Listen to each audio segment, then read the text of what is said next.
নমস্কার বন্ধুরা, চাঁদ ক্রিয়েশনের সবাইকে স্বাগত। আজকে আমি একটা নতুন এবং মজাদার রান্না করে দেখাবো, যেটা সবারই খুব প্রিয়, বাচ্চা বড় সবাই ভালোবাসে। সেটা হলো ডালমুট অথবা চানাচুর। এখানে কিন্তু বাড়ির খুব কম উপকরণ দিয়েই এই ডালমুট কিংবা চানাচুর আমরা বানিয়ে নিতে পারি। দেখুন আসুন কীভাবে করছি রান্নাটা। এখানে কিছু ডাল, যেমন আমি এখানে ছোলার ডাল, মুসুর ডাল, আর এখানে নিয়েছি আমি খোসা সমেত, দেখুন খোসা সমেত মুসুর ডালও আছে, আর আছে বরবটি। এই সবকটা কিন্তু মোটামুটি আমি 1 ঘন্টা মতন নুন জলে ভিজিয়ে রেখেছিলাম। এবার নুন জলে ভেজানোর পরে আমি সেখান থেকে জলটাকে ছেঁকে ফেলে আমি হলুদ দিয়ে ভালো করে একটু মাখিয়ে রেখে দিয়েছি। এবার আমি কড়াইতে একটু বেশি করে তেল দিয়ে নিতে হবে। দেখুন তেলটা আমি দিয়ে নিয়েছি একটু বেশি করে, এখানে আমি রাইস ব্র্যান অয়েল ব্যবহার করছি।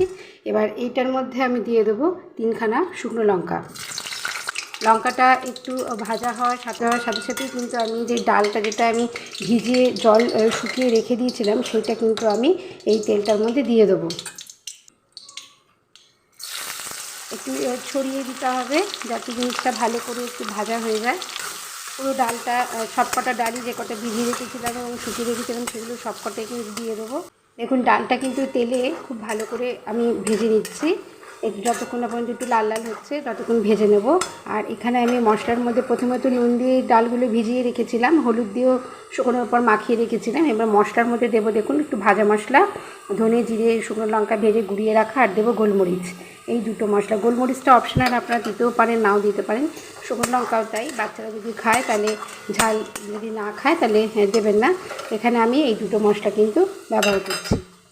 এই মশলা দুটো দিয়ে একটু ভালো করে নেড়ে নিতে হবে, নেড়ে নিয়ে নামিয়ে নিতে হবে। ভাজা মশলা এবং গোলমরিচ দেওয়ার পরে আমি কিন্তু খুব ভালো করে নেড়ে ভেজে দেখুন নামিয়ে নিয়েছি। আর এখানে আমি রেখেছিলাম বাদাম, ভেজেও রেখেছি এখানে। এই বাদামটাও কিন্তু এই ডালমুটটার সঙ্গে মিশিয়ে দেবো।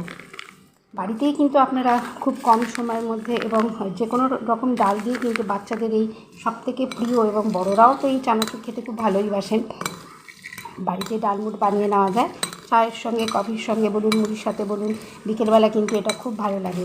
দোকান থেকে বারে বারে হয়তো কিনতে পারা যাচ্ছে না, অসুবিধা আছে, বাড়ি থেকে বেরোনো যাচ্ছে না, সেই ক্ষেত্রে কিন্তু বাড়িতে যে কোনো ডাল দিয়ে আপনারা এই ডালমুট কিংবা চানাচুর ভেজে নিতে পারেন। দেখুন আজকে এই রান্নাটা কিন্তু খুব কম সময়ের মধ্যে আমার তৈরি হয়ে গেল। আশা করি রান্নাটা আপনাদের ভালো লাগলো। ভালো লাগলে সাবস্ক্রাইব করে দেবেন, লাইক করবেন, শেয়ার করবেন, কমেন্ট করবেন প্লিজ। ভালো থাকবেন, সুস্থ থাকবেন। আবার নিয়ে আসবো চাঁদ ক্রিয়েশনে একটা নতুন রান্না নিয়ে। নমস্কার।